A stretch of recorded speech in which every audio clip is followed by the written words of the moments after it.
and that's a good question. A lot of people, well, usually, before I even touch on that, usually when you hear so-called UFOs, you hear it from a standpoint of science fiction. Okay, you hear it from a standpoint. You hear about the Greys. You hear about aliens. You hear about UFOs. You hear about Men in Black, Independence Day, so on and so forth. But according to the Bible, what they call UFOs are actually the chariots of the Most High. Okay. Now, before I go into this, I would like to state that a lot of the so-called UFOs you see flying around in this society are not the chariots of the Most High. These are government-created ships, such as what you've seen in Roswell. Okay, that whole thing they talk about, Area 51, so on and so forth. Satan, under his government, they also have their ships. But then you also have the chariots of the Most High, which they also refer to as UFOs. Okay, so let's get the book of Psalms 104 and 1. Let's get Psalms, I believe, 68:17.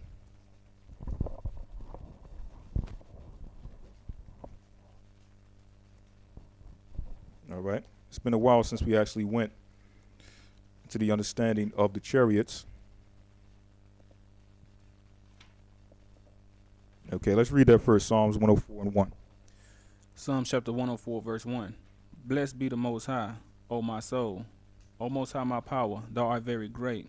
Thou art clothed with honor and majesty, who coverest thyself with light, as with a garment, who stretcheth out the heavens like a curtain, who layeth the beams of his chambers in the water, who maketh the clouds his chariot. Who maketh the clouds his what? His chariot. So who maketh the clouds his chariots.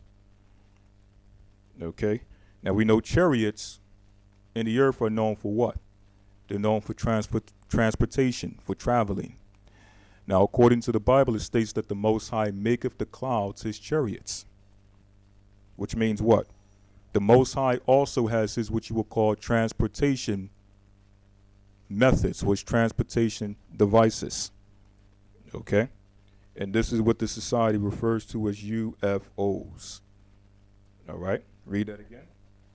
Who layeth the beams of his chamber in the waters, who maketh the clouds his chariot, who walketh upon the wings of the wind. And it says he walketh upon the wings of the wind. Go ahead. Who maketh his angels spirits, his ministers a flaming fire. And it says his angels, which are his ministers, are as a flame of fire, to let you know that the angels are made of pure fire.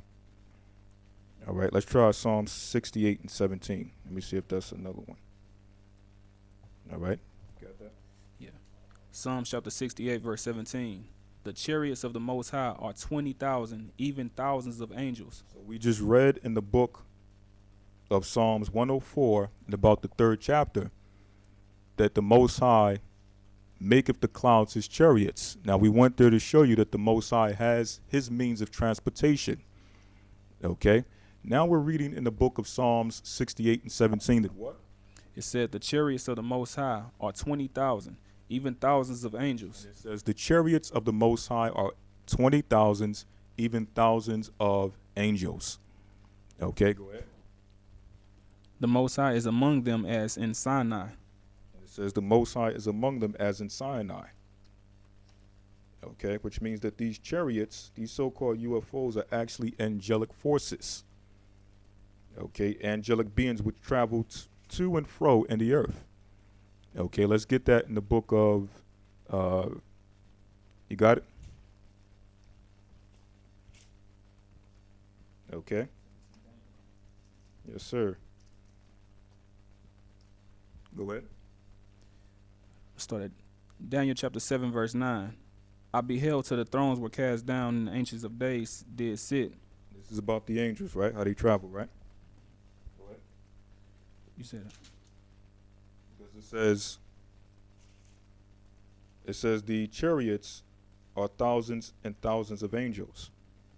Okay, to let you know that the chariots or the so-called UFOs are angelic forces. Okay. Now the question is, how do these angelic forces operate? Where do they travel? Let's get that in the book of, I believe, Zechariah, the 4th chapter. Zechariah 5, the water.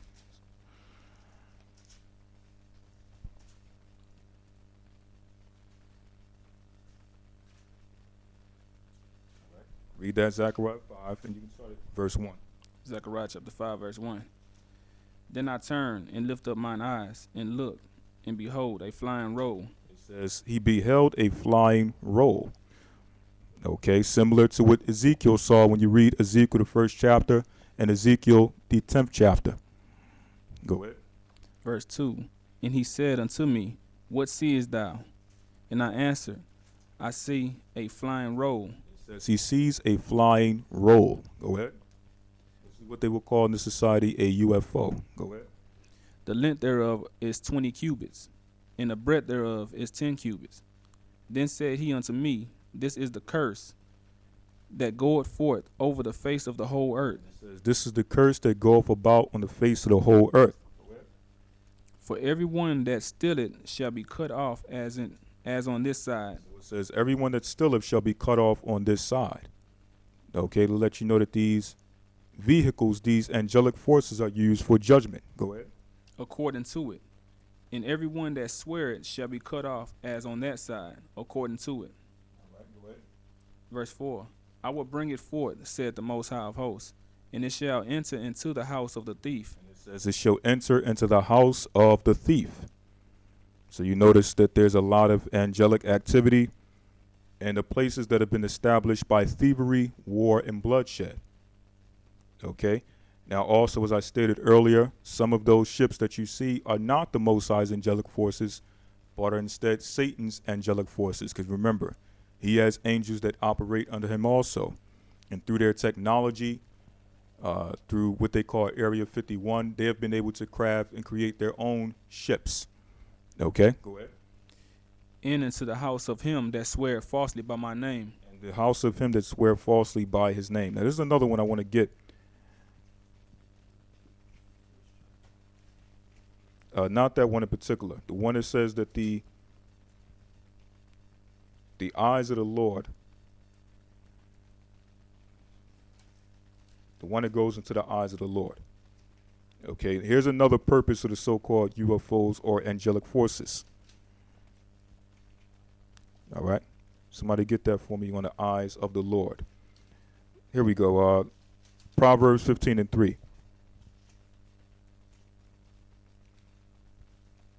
All right, Proverbs 15 and 3. All right.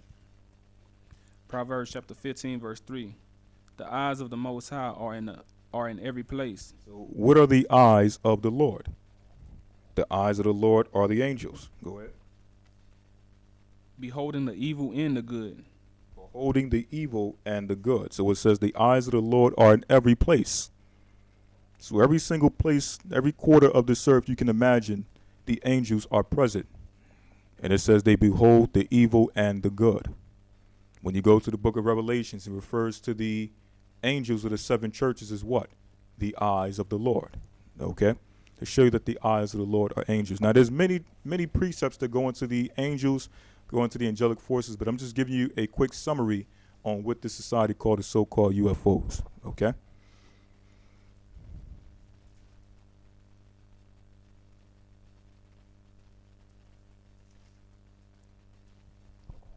Someone says, can you break down Jesus, the son of Sirach? Is that Yeshaya? And the answer is no. Okay? Number one, you have to understand that the Apocrypha came before the time of Christ. Okay, or before Christ was born. The Apocrypha is actually Old Testament literature. Okay, and when it says Jesus, that's simply another name for a man that was called Joshua. Okay, as a matter of fact, let me read the introduction to the book of Sirach. Okay, because I know a lot of younger people that come into the truth and they have that same question. I know because myself personally, when I first came into the truth, I have that same question. Okay, but once you read the prologue, of the book of Sirach, it gives you the understanding and the history of the man behind the book. Okay, so it says the wisdom of Jesus, the son of Sirach. All right. It says, this Jesus was the son of Sirach and grandchild of Jesus of the same name with him. Now, a lot of people read this and they think it's talking about Jesus or Yeshaya of the New Testament. not realizing that the Apocrypha is Old Testament literature. This is before the time of Christ. So when you read that, this is not talking about Yeshaya, okay? Just to clear that up. All right, read on. It states, who had lived in the latter times of the people had been led away captive and called home again.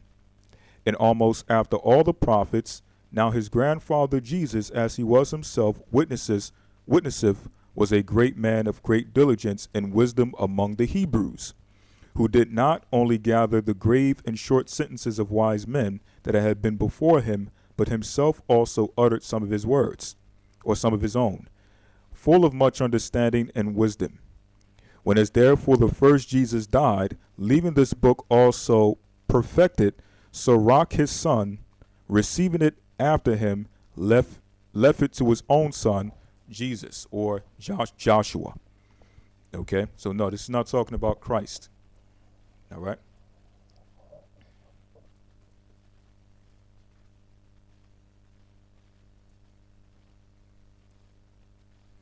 Someone asked a good question. Um, can we give a brief breakdown on the spirits being released in Revelations? Let's get that in Revelations, the 9th chapter.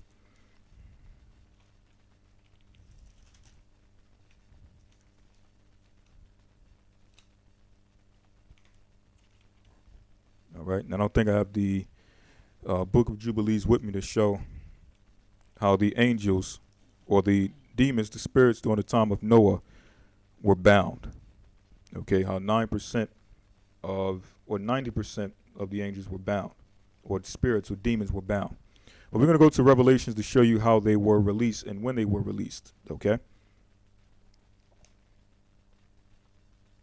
let's get Revelations 9, verse 2. Revelation chapter 9, verse 2. And he opened the bottomless pit, and there arose a smoke out of the pit, as the smoke of the great furnace. And the sun in the air was darkened, by reason of the smoke of the pit. Verse 3. And there came out of the smoke locusts upon the earth. Now, when it speaks about these locusts upon the earth, these are not physical locusts. Okay, these are actual spirits. Go ahead. And unto them was given power, as the scorpions of the earth have power. And to these spirits or these demons was given power, as scorpions have power. Okay, go ahead. Scorpions are known for their sting and their venom. So for that same purpose were these spirits released, to bring forth venom on the earth. Go ahead. Verse 4. And it was commanded them that they should not hurt the grass of the earth, neither any green thing, neither any tree, but only those men which have not the seal of the Most High in their foreheads. So they were commanded to hurt all those who have not the seal of the Most High. And we read earlier in the book of Ephesians how the Holy Spirit seals us unto the day of redemption. And some people may ask, well, how does that link with Revelations 14:1, where it states that the servants of the Most High, the 144,000, were upon Mount Zion with the seal of the Most High's name in their forehead? Well, it links because it was the Spirit, the Holy Spirit of the Most High, that revealed his name. Okay? Go ahead. Verse 5. And to them it was given that they should not kill them, but that they should be tormented 5 months. So there was a certain time in the earth in which these men would be tormented. Okay? Go ahead. And their torment was as a torment of a scorpion when he striketh a man. Remember, we mentioned earlier that the scorpions are known for their strike, their sting. Okay? Which releases venom. Go ahead. So these demons did the same thing on the earth. Go ahead. Verse 6. And in those days shall men seek death, and shall not find it, and shall desire to die. So the spiritual attacks are going to be so great that men are going to seek death and shall not find it. That's how horrible the spiritual attacks are taking place in the earth as we see it. Okay, people committing suicide on a high level. Why? Because they can't deal with the spiritual attacks, the spiritual offenses. All right, from these spirits that have been released in the earth. All types of abominations are going at an all-time high. Things that were once not acceptable in our society have become acceptable. Okay, it's all because of these spirits have been released. And it's going to get worse and worse as the time draweth nigh. It tells us that in 2nd Baruch. Go ahead. And in those days shall men seek death, and shall not find it, and shall deserve to die, and shall desire to die, It says, men shall desire to die. and death shall flee from them. Go ahead. Verse 7. And the shapes of the locusts were like unto horses prepared unto battle. And this is how we know it's talking about spirits and not actual physical locusts. Because a locust doesn't have the horse of the body of a horse. Okay? Go ahead. And on their heads were as it were crowns like gold, Go and, ahead. and their faces were like the faces of men. Right, so locusts don't have crowns of gold and they don't have faces of men. Right, these are talking about demonic spirits. Go ahead. Verse 8. And they had hair as the hair of women. It says they had hair as the hair of women. All right, I know anyone who have ever seen a locust in the earth with the hair of a woman. Okay, unless it's some genetically modified thing they just created.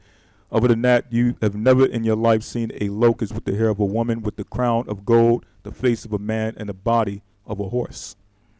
To show that this is talking about a spirit. Go ahead. And their teeth were as the teeth of lions. It says their teeth was like the teeth of lions. Go ahead. And they had breastplates, as it were breastplates of iron.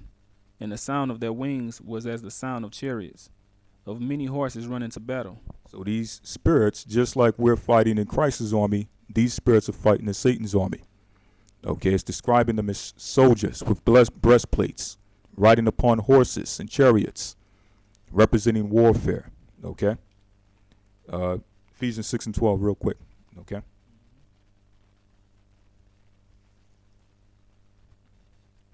Go ahead. Ephesians chapter 6, verse 12. For we wrestle not against flesh and blood, So we're not warring against flesh and blood. Go ahead. but against principalities, But against principalities, against power, against powers. Which powers? The demonic powers of this earth, like the ones we read in Revelations 9. Okay, that's what we're warring against, to show you that they, the same way we're trying to put on the whole armor of God and fight in Christ's army, they're putting on their armor and fighting in Satan's army. Go ahead. against the rulers of the darkness of this world, against spiritual wickedness in high places. Against spiritual wickedness in high places. Okay, so this is a spiritual battle, not a physical. All right, just to answer that question. Okay, we're going to answer a few more before we close out.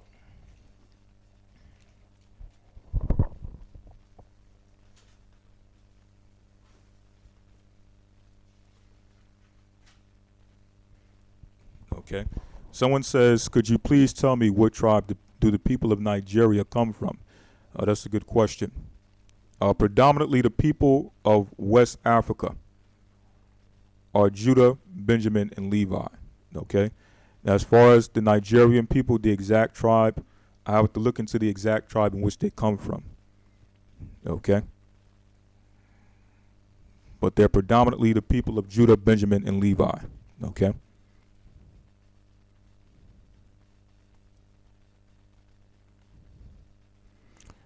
Someone says, when someone is disrespecting the Most High and the Bible, how do you handle your tongue wisely? Let me ask you, what do you think you should do when someone is disrespecting the Bible or disrespecting the Most High?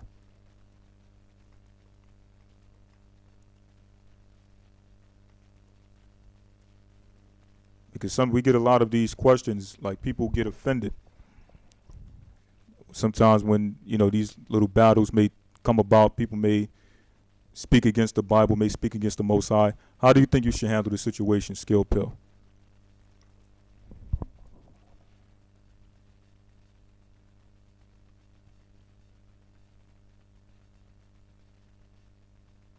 While he's getting that, let's get the master is not greater than his Lord. Also, let me see.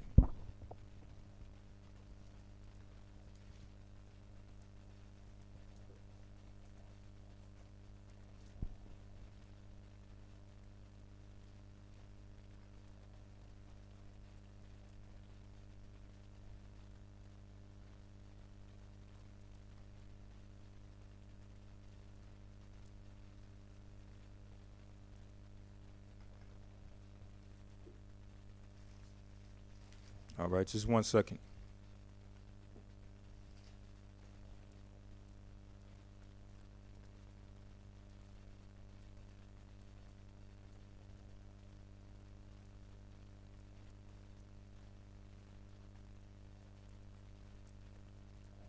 All right, and get Jude 1 and 3. Okay, we're going to read Jude 1 and 3 first.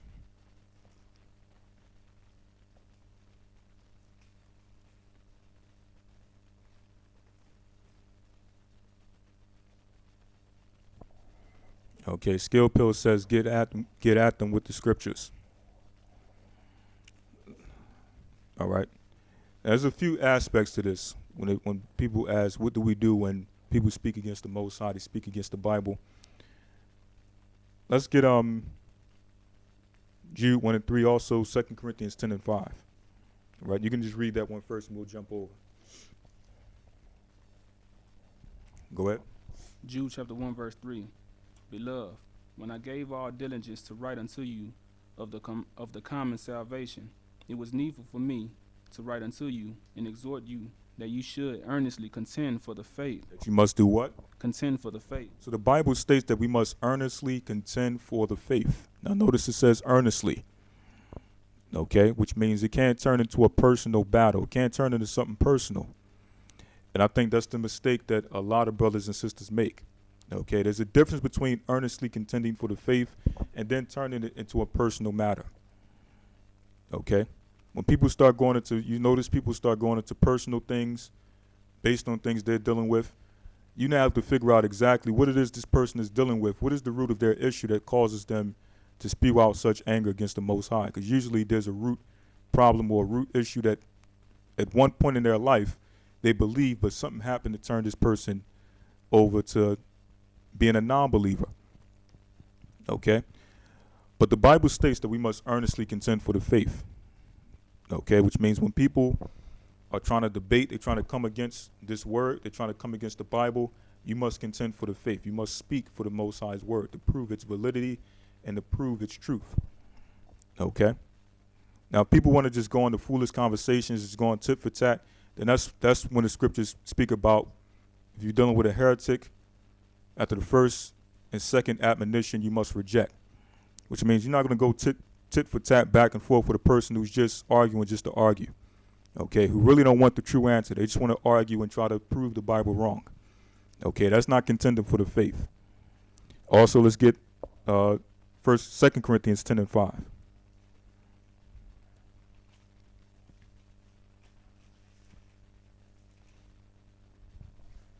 Second Corinthians chapter 10 verse 5. Casting down imaginations. The Bible says we must cast down imaginations. That means thoughts, philosophies, doctrines. Go ahead. In every high thing. In every high thing, go ahead. That exalt itself against the knowledge of the Most High. It exalteth itself against the knowledge of the Most High. So that's our job as teachers. Okay, to do what? Casting down imaginations. Cast down imaginations. Those are the thoughts, the philosophies, and the doctrines that come with these different religions and philosophies. Okay? Go ahead. In every high thing that exalt itself against the knowledge of the Most High. In every high thing that exalteth itself against the knowledge of the Most High. So that's what we do when people try to speak against the Bible. Okay? But if it's more so of a personal thing, then that's something different. Okay? You don't go tit for tat back and forth over personal matters. Okay? Or when the conversation begins to become personal. You can't allow what someone is doing through their philosophy get to you personally. All right?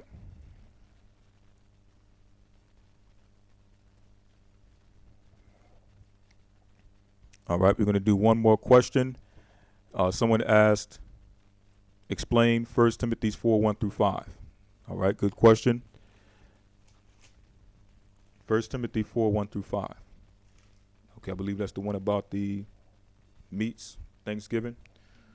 All right, go ahead. 1 Timothy chapter 4 verse 1. Now the Spirit speaketh expressly, that in the latter time some shall depart from the faith, giving heed to seducing spirits and doctrines of devils. So in the last days, many people shall give heed to seducing spirits and doctrines of devils. Okay, atheism, Catholicism, Christianity, Islam. All right, Egyptology. These are all doctrines of devils. Go ahead. Verse 2. Seeking lies and hypocrisy, having their conscience seared with a hot iron. Having their conscience seared with a hot iron. Okay, if anyone has any knowledge about when you brand something with an iron, once it's branded, it's there. It can't be removed. So their conscience have become seared with these false doctrines and philosophies. Go ahead. Verse 3, forbidding to marry. Forbidding to marry. So if anyone is teaching you that it's wrong to marry, a commandment that the Most High gave to mankind in the beginning, then that's a doctrine of devils. And we know for a fact that that's taught amongst the priests of the Catholic Church. Okay? How can you tell someone they can't, how can you tell a priest they can't marry when even according to the Old Testament, the Levites were allowed to marry, bring forth children, have families, so on and so forth. Now there was regulations on Levite marriage, but nonetheless they were allowed to marry. Okay, go ahead.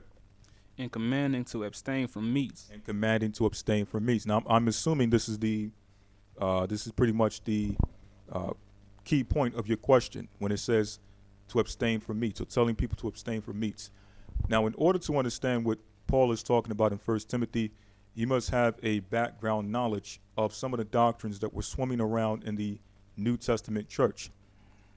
Okay, well, the churches that were set up under the disciples. Okay, let's get the book of Romans chapter 14, verse 1. Let me make sure that's it. Romans 14 and 1. There's another one in 1 Corinthians. Because a Christian, I'm pretty sure this is why you're asking the question.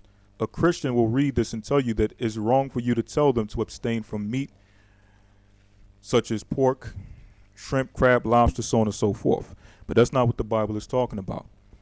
Okay? Meat is something that's consumed, something that's meat to be consumed, okay, for food.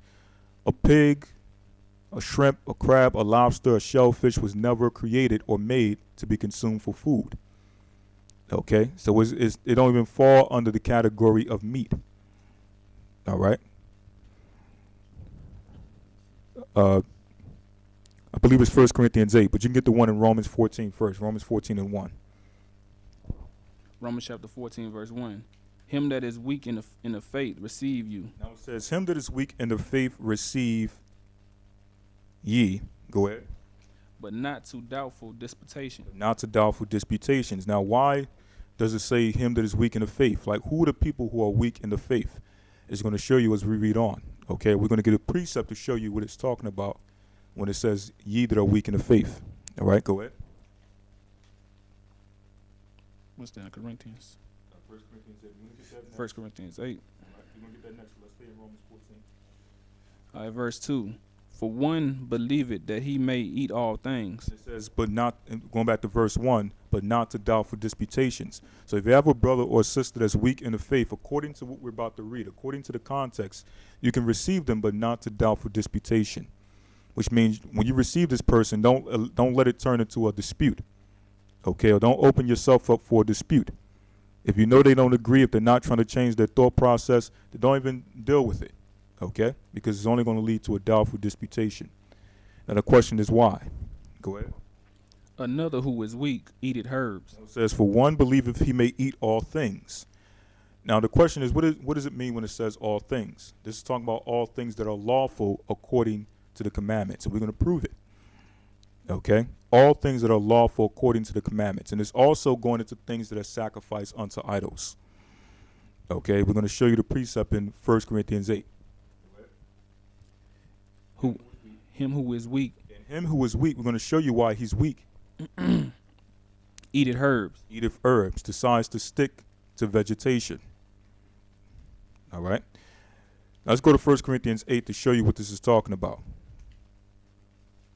Okay? Let's start at verse 1. 1 Corinthians 8 and 1. And we're going to jump back to 1 Timothy's, the 4th chapter. Now we're doing this to show you some of the background history of some of the doctrines that were taking place in the church among the disciples. And once you have this understanding, you can fully and clearly understand 1 Timothy's, the 4th chapter. 1 Corinthians 8 and 1. Now as touching things offered unto idols. And it's touching what? Touching things offered unto idols. This is talking specifically about things offered unto idols. Okay, not unclean meats, but meats that are offered unto idols. Go ahead. We know that we all have knowledge. We know that we all have knowledge, so we all have knowledge of idolatry, idols, things being offered unto idols. Go ahead.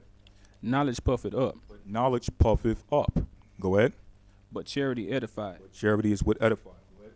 Verse 2. And if any man think that he knoweth anything, be known nothing, yet as he ought to know. You think you know of anything, you know of nothing that you ought to know. Go ahead. But if any man love the Most High, the same is known of him. All right, so here's the key point, verse 4. As concerning therefore the eating of those things that are offered and sacrificed unto idols, As concerning those things that are offered, or concerning eating those things that are offered and sacrificed unto idols. Okay, not pork, shrimp, crab, lobster, but clean meats that are offered unto idols. Go ahead. we know that an idol is nothing in the world, We know that the idol is nothing in the world, meaning it has no power. Go ahead. and that there is none other but the one, And those who have the truth, read that again. That and last part. and that there is none other power but one. We know those who have the truth know that the only true power is the Most High God. Go ahead. Verse 5. For though there be that are called gods, For though there be they that be called gods, your Zeus, your Jupiter, your Neptune, your Pluto, your Baal, your Ashtoreth, all these different things we know are idols in the world. Go ahead. whether in heaven or in earth, Whether in heaven or earth. Go ahead. as there be gods many, and lords many, So there's many gods, many lords to their worship. Go ahead. but to us there is but one God, But to us who are Hebrews, we respect and reverence one God. Go ahead. the Father, of whom are all things. Of whom are all things. Let's jump down to verse 7. Verse 7. Howbeit, there is none in every man that knowledge. Now, howbeit, there's none in every man that have that knowledge. Go ahead. For some with conscience of the idol So you have some who have a conscience towards the idol. Go ahead. unto this hour, Unto this hour, go ahead. eat it as a thing offered unto an idol, Eateth as a thing offered unto an idol. So what happens? and their conscience being weak, Their conscience being what? and their conscience being weak, Their conscience being what? and their conscience being weak, Their conscience being weak. is defiled. Their conscience being weak is defiled. So go back to Romans 14 and 1.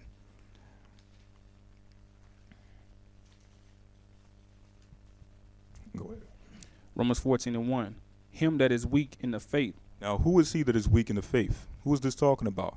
This is talking about the one who has a conscience towards eating things sacrificed unto idols. Okay? When it comes to that particular aspect, it weighs on their conscience. So they're weak in that aspect. Go ahead. receive you, but not to doubtful disputations. All right, verse 2. For one believeth that he may eat all things, You have brothers who believe they can eat all things. This is talking about meats that are clean, but they may have been sacrificed unto an idol. Go ahead. another who is weak eateth herb, And the one who is weak, the one who is afraid to eat things that are sacrificed unto idols, only eats vegetation. Okay? Now, how does this link with 1 Timothy, the 4th chapter? Let's go back. Okay? Go ahead. Verse 1. Now in the Spirit speaketh expressly. Verse 3. Verse 3, Forbidden to marry, commanding to abstain from meat. and commanding to abstain from meats. Now, why did you have people teaching to abstain from meats? Because you had those who were afraid of eating things sacrificed unto idols. Therefore, they came up with a doctrine to state that you cannot eat meat and that you're wrong for eating meat. Okay? So this is where this particular philosophy came from in the old church. It has nothing to do with eating pork, shrimp, crab, lobster, or unclean meats. Okay? It's strictly dealing with arguments between those who are vegetarians and those who eat meat. Okay, go ahead.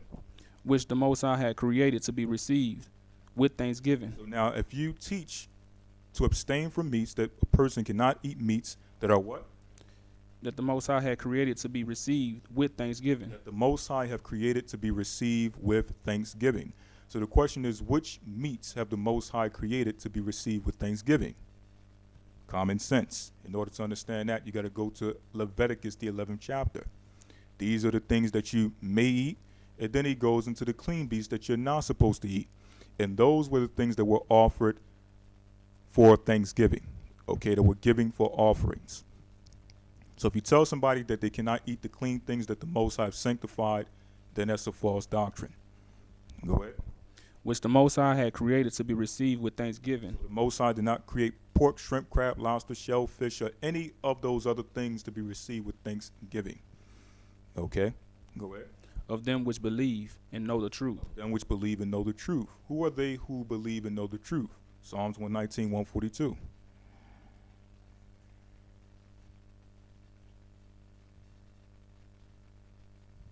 Okay?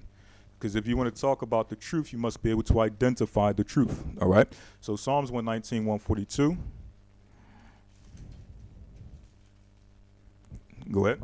Psalms chapter 119, 142. Thy righteousness is an everlasting righteousness, The Most High's righteousness is an everlasting righteousness. Go ahead. and thy law is the truth. And thy what? And thy law is the truth. And thy law is the truth. Go back to 1 Timothy, the 4th chapter. Go ahead. It said, which, verse 3, Of them which of them which the Most High had created to be received with thanksgiving, of them which believe and know the truth. Of them which believe and know the truth. What is the truth? Psalms 119, 142 states that the law is the truth. Okay? So when it says that, it means of them which know the law. What does the law say concerning clean and unclean? It gives you a list of things to eat and the things not to eat. Okay? So when it says abstaining from meats, it's not a conversation of someone saying that you can't eat pork. Okay? Because pork was never created to be consumed in the first place. Okay? Of course, not to those who know the truth, those who know the law. If you know the law, you would know that pork was not created to be eaten in the first place. Okay, go ahead. Verse 4. Here's the point they try to get you with. Verse 4. For every creature Every creature, go ahead, of the Most High of the Most High is good. is good. So they'll hit you with that and say, you know, this is the punchline. Every creature of the Most High is good. Now you have to bring common sense to the conversation. Okay? Snakes are creatures, right? Do you eat snakes, or will you use that to eat snakes? Monkeys are creatures. Will you use this to eat monkeys? What about lions, tigers, bears, frogs, sharks, octopus? Will you use this scripture to eat those things? What about people? Because creature simply means a product of creation. The last I checked, Genesis, the 1st chapter, tells us that the Most High created man in his image. So yes, we also fall under creature. So will you use this to eat people? Now some people may look at you and say, "Oh, you just being facetious, you just being jocular." You know what I'm talking about. No, I don't know what you're talking about. Okay? Because once you start opening up the gate of stating that every creature is good, that gives each and every individual an open interpretation of what they can eat and what they cannot eat. Okay? Now to you, you may not eat a snake, but you go over in China, there's no boundaries with them. Okay, which means you go to China, you read this scripture, they'll include snakes, they'll include cats, they'll include dogs, they'll even include people. Okay, because they got baby fetus soup that you can order over in China. Okay, so this is why you can't allow precepts or scriptures to be open to someone's interpretation. You have to bring common sense to the scriptures. Okay, now if you want to know about the creatures that the Most High made to be received with thanksgiving, you got to go back into the Old Testament. Leviticus, the 11th chapter, Deuteronomy, the 14th chapter. Also, there's fruit, vegetables, and herbs that the Most High have given us to be eaten. Okay? Go ahead. Verse 4. For every creature of the Most High is good, and nothing to be refused. And they say nothing to be refused. See, you don't refuse nothing. But I just asked you about the snakes. You refuse snakes. Okay? You refuse cats and dogs and monkeys and octopus. Why you don't refuse the pork? Okay, so you can't use that to try to you can't use that to justify what you want to justify. Okay, in order to understand, you must go to the laws in which the Most High gave us on what to eat and what not to eat. Common sense. All right, go ahead. If it be received with thanksgiving. And nothing is to be refused if it be received with thanksgiving. Go ahead. For it is sanctified. What is sanctified? Go ahead. Means separated. Go ahead. By the word of the Most High. By the word of the Most High. Now, what is that talking about? Based on what we read earlier, you had a situation in which you got vegetarians speaking against those who eat meat. Okay? Which possibly was offered or sacrificed unto idols. So what is the remedy in such cases where you may be eating the meat, may possibly be offered unto an idol? What is the remedy or what is the solution to that situation? Read that again. For it is sanctified. It is sanctified By the word of the Most High. By the word of the Most High. That's when you now can say that, well, this is a clean meat. I'm not sure if it was sacrificed unto the idol, but it's clean. Let me pray over it, just in case. Okay? That's the scenario in which you pray over the food to cleanse it, not if it's a piece of pork. Okay? You can't pray no matter how many times you pray over that, no matter how many Hail Marys, no matter how much Hebrew prayers you pray over that, it's still going to be unclean. Okay? No matter how many Our Fathers you pray over that pork, it's still going to be unclean. Okay? So, read on. For it is sanctified by the word of the Most High and prayer. It is sanctified by the word of the Most High and prayer. In what case? If it was possibly sacrificed unto an idol. Why? Because we know that an idol is nothing and that there's only one true God. To give you the full understanding of 1 Timothy, the 4th chapter. All right? So, with that, I want to say bless you all and shalom. We're going to open it up for Brother Gabar to come in and do the law class. Hopefully you received that edification through today's lesson, and hopefully you can apply some of these spiritual principles in your everyday life. Okay? So with that, bless you all and shalom until next week.